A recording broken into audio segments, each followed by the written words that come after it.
short segment. I just wanted to mention again, I think we'll play a little of my interview with Senator Cruz at Cpac.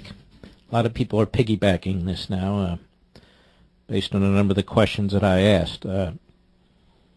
Senator Cruz, who's an old buddy of mine, Ted, we just enjoy each other's company. We enjoy many of the same issues. We enjoy talking about the Constitution. Those of you who watched Levin TV, we did 2 episodes. Because we actually went over on 1 episode, and I said, let's keep going. We'll just break it up and do 2 episodes. But today we were given 25 minutes to talk about some of the issues related to the Constitution. I have to say, that ballroom was packed. People were absolutely interested in what he had to say. And as I say, as I walked around there, I want to thank all the people who were there. Just absolutely wonderful people. Patriots all. But I want to relate to you, greater America out there. Conservatism is alive and well. These people are conservatives. They're not buying all the new nomenclature that's being thrown around and projected on top of this administration. They believe in capitalism. They believe in commerce and trade. They believe in securing the border. They believe in building up the military. They believe in individualism, liberty, the Constitution. What they want is victory. Victory. I'll be right back. Okay, let's listen to a little bit. Ted Cruz today at Cpac. I was honored to interview him. Now, I had turned down a speech opportunity there because I'm working on finishing my book. But Ted asked, and I was more than happy. I was honored to be there. Oh, and by the way, I am told, I'm not involved in it, but it's my understanding that in my interview with Ted Cruz, parts of it were played on Fox. Did you know this, Mr. Producer? And they made sure I wasn't in the picture. It's hilarious. So they did a close-up of the senator, and he was talking, but the question and the stage never shown. I don't think they like me anymore. And here I am, all kinds of fair and balanced. Here in part is some of what took place. Cut 1, go. There's a battle somewhat over Gorsuch. Mm-hmm. But when there's another vacancy, yes, how much nuttier can they get? Because the next vacancy, they're going to say belongs to them. And so, you know, we can only have so many people on the court who actually are faithful to the Constitution.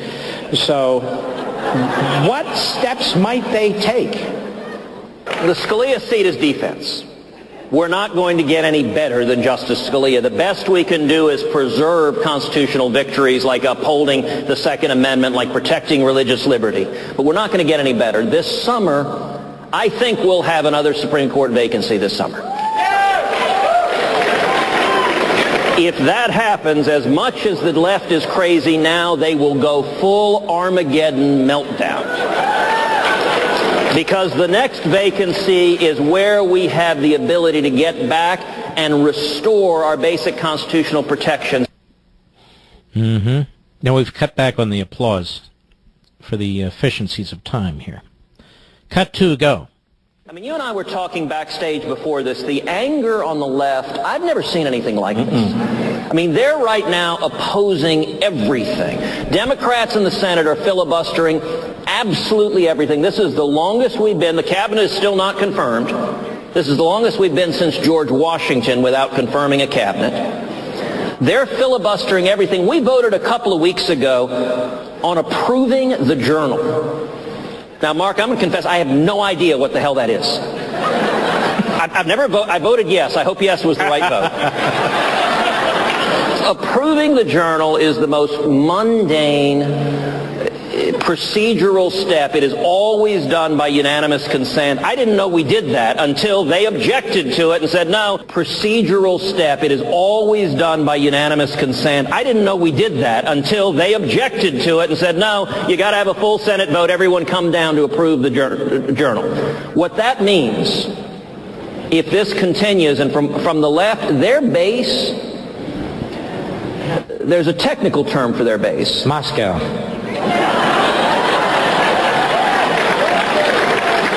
I was going a different direction, which was bat crap crazy.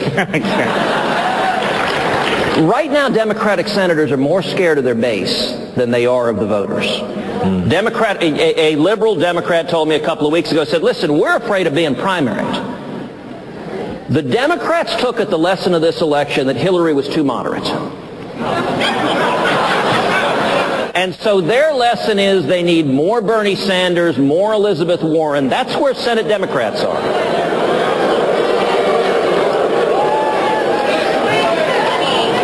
What that means is I think it is likely they will continue to oppose everything. All right. Let's go to cut 3. Go. And by the way, I'll do this again many times since January 20th. I have raised a glass and toasted Harry Reid.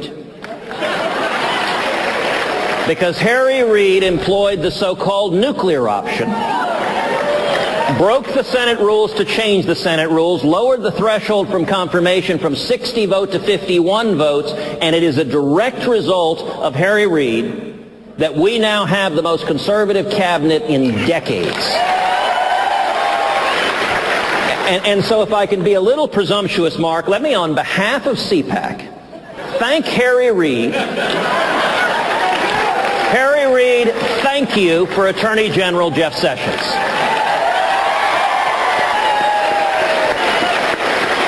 And also, we should be thanking Harry Reid for EPA Administrator Scott Pruitt, for Education Secretary Betsy DeVos, and very, very soon I look forward to thanking Harry Reid for Supreme Court Justice Gorsuch. All right. We were having a lot of fun, weren't we? One of the things when you're interviewing somebody like Ted Cruz, he is the spotlight, not me.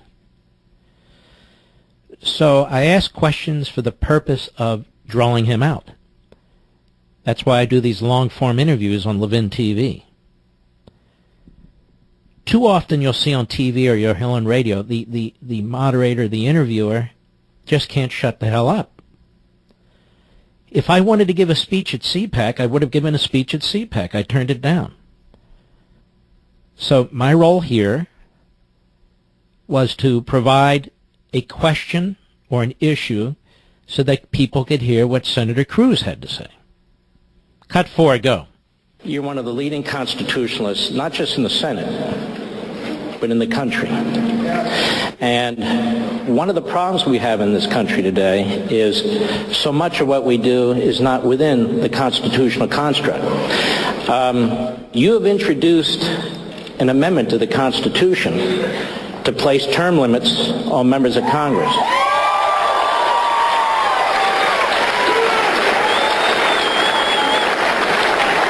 So tell us why you did it and tell us about your amendment. Well, Mark, I think it's one of the first and biggest steps we can take to actually drain the swamp. Yep. You look across this country, people are fed up with Washington. This election was the American people saying enough already with the corruption in Washington. And it's both parties. It's Democrats and Republicans who have been here too long, who become captured by this city. And if you look at President Trump campaigned on draining the swamp, on term limits. You look at congressional leaders. We got majorities in both houses. I think we ought to demonstrate that we heard the voters, bring up term limits, pass it, send it to the states for ratification. And what's amazing is the support for this, it cuts across. In this polarized time, you get supermajorities of Republicans, of Democrats, of independents who all say, throw the bums out. And we ought to listen. Mm-hmm. Now, obviously, the likelihood of senators and congressmen voting to throw themselves out is a tough sell. But this is the sort of thing you do over time. Like the left kept pushing centralized government health care. Eventually, 100 years later, they got Obamacare. But I actually believe the only way to accomplish this is through Article 5 Convention of States. That's what I believe is the manner in which this can be accomplished. Are people enjoying this? I have no way of knowing. You enjoying this, Mr. Producer? Just a couple more. Cruz at Cpac today, cut 5, go. Let me ask you about the courts.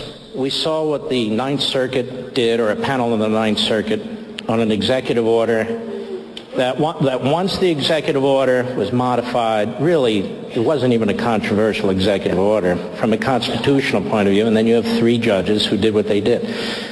The other day, we had the Fourth Circuit basically tear the guts out of the Second Amendment, reject the Heller decision in the Supreme Court. So the Gorsuch nomination is important. How do we get our hands around all this? The Fourth Circuit now, they invented this new test for the Second Amendment, and here's what their test said. The Second Amendment doesn't protect a weapon if it would be useful in a military context. This test isn't just sort of questionable. It isn't just a little bit out there. It is nuts.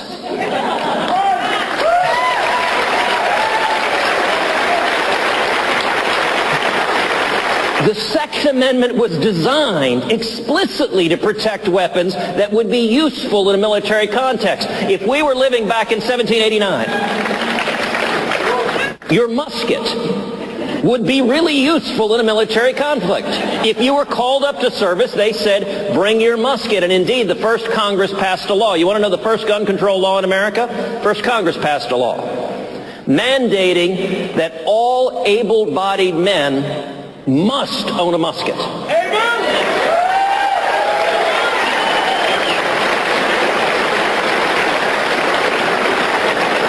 Under that's an individual mandate we could live with. There you go. That's under the Fourth Circuit's test. They say, well, gosh, if it would be useful in a military context, in the Second Amendment, it's not about hunting, it's not about target shooting. It's about protecting your home and your family and your life.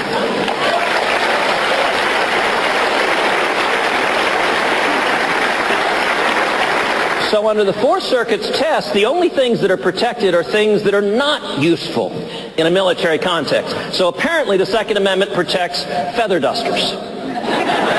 You have a right to have a feather duster. If anyone breaks in, you can make sure they're really clean as they're robbing your house.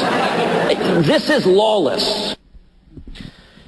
And then finally, although this wasn't all of it, but finally for you, cut 6, go. Should we thank Keith Ellison, too, who is likely to be the next, who's likely to be the next chairman of the DNC? And I'm sure the vast majority of Americans, given his background with Farrakhan, will be very excited about that. Should we get behind him at Cpac? What do you say? Listen, I will commend the Democrats for one thing. If they name Keith Ellison as the head of the DNC, then I'll commend them for truth in advertising. Mark Levin.